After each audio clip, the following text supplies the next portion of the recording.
Bonjour à tous, dans cette vidéo je vous propose 5 conseils pour les débutants pour bien commencer en speedcubing. Donc les erreurs que je vais vous présenter aujourd'hui, c'est pas des erreurs qui vont vous permettre de gagner du temps, parce que je considère que quand on est débutant on n'a pas vraiment envie de gagner du temps, et c'est là mon premier conseil. Mon premier conseil, c'est de ne pas trop se soucier du temps qu'on va faire et de ne pas trop se soucier de son temps, parce que en fait le plus important c'est quoi quand on fait une activité? C'est de s'amuser, de prendre du plaisir à faire cette activité. Est-ce que qu'on fasse du 1 minute ou du 30 secondes, est-ce que c'est vraiment une importance?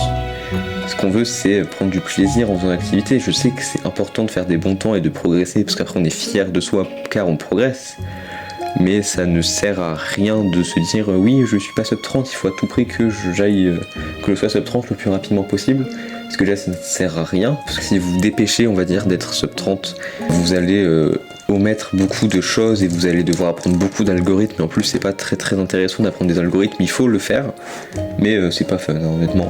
En avoir appris déjà pas mal, c'est pas très fun d'apprendre des algorithmes, mais il faut le faire. Et du coup, si vous apprenez que des algorithmes et que vous maîtrisez moins bien les parties plutôt intuitives, ça va pas être très amusant pour vous, je pense, de faire le speedcubing, et vous allez finir par arrêter d'en faire. Mon deuxième conseil pour les tout nouveaux en speedcubing, c'est de prendre ce cube Rubik's, de balancer et d'acheter un speedcube. Alors vous pouvez me dire oui mais ça coûte trop cher un speedcube. Alors il y en a pour moins de 15 €. Par exemple je pense au RS3M 2021 qui coûte 12 € je crois, et qui est un très bon speedcube que j'ai et que je trouve vraiment très bon. Il y a même des systèmes de personnalisation du cube. Voilà, donc c'est un speedcube qui tourne assez bien. Pourquoi on n'a pas besoin du cube Rubik's? Parce que le cube Rubik's il tourne assez mal. Bon, je l'ai balancé, du coup je l'ai plus, mais par exemple avec ce cube là, en fait, quand je tourne et que j'ai pas fini entièrement un tour, hop, quand je fais ça, je peux finir. Le tour en fait se finit ici tout seul, en fait, quand je fais ça. Quand je descends, le tour il passe quand même, alors que sur un cube Rubik's, ce tour ne serait pas passé. Si vous voulez acheter des cubes qui viennent de France ou des cubes qui vont pas avoir des frais de livraison trop élevés, je vous conseille le site A2Cube, un site français. Donc c'est pas des sponsors pour A2Cube, hein, ils m'ont pas payé pour faire ça. Par contre, si vous passez par là et que vous voulez acheter un petit billet, je suis pas contre.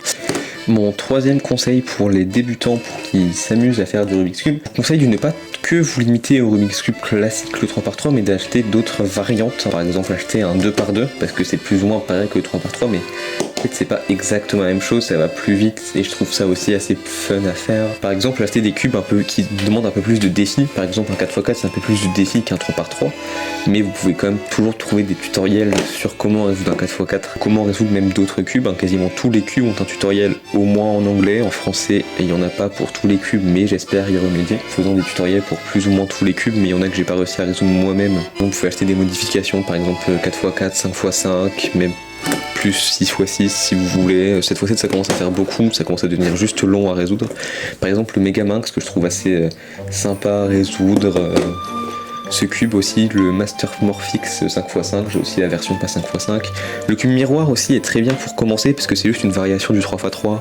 Il y a plein de cubes que vous pouvez acheter et qui sont vraiment intéressants à faire et différents vraiment du cube 3x3. Donc je pense que c'est des bons cubes à acheter honnêtement, parce que ça, voilà, je trouve ça différent du 3x3, du coup de temps en temps c'est bien d'en faire. Après faut pas trop délaisser les 3x3 non plus, mais votre but c'est juste de vous amuser avec différents cubes. Vous pouvez acheter plein de variations. Bon, par contre ça va vous revenir cher si vous en achetez trop. Dans les variations fun à acheter, vous pouvez acheter par exemple les sets de cubes pour faire des mosaïques. Bon ça revient vite, c'est assez cher quand même, mais vous pouvez toujours en acheter, c'est quand même assez beau. Bon là je l'ai pas fini. Ça vous permet de potentiellement faire à plusieurs, parce qu'on peut être plusieurs sur une mosaïque si vous connaissez des gens qui cubent. Et d'ailleurs c'est mon conseil suivant. Donc mon conseil suivant c'est de trouver des gens qui cubent, qui ont le même niveau que vous, que ce soit des personnes que vous connaissez en vrai ou des personnes que vous connaissez via par exemple les réseaux sociaux. J'ai créé un Discord pour ma communauté, pour la communauté Rubik's Cube, que vous pouvez rejoindre. Normalement le serveur est pas encore très bien fait vu que je sais pas trop les faire moi-même,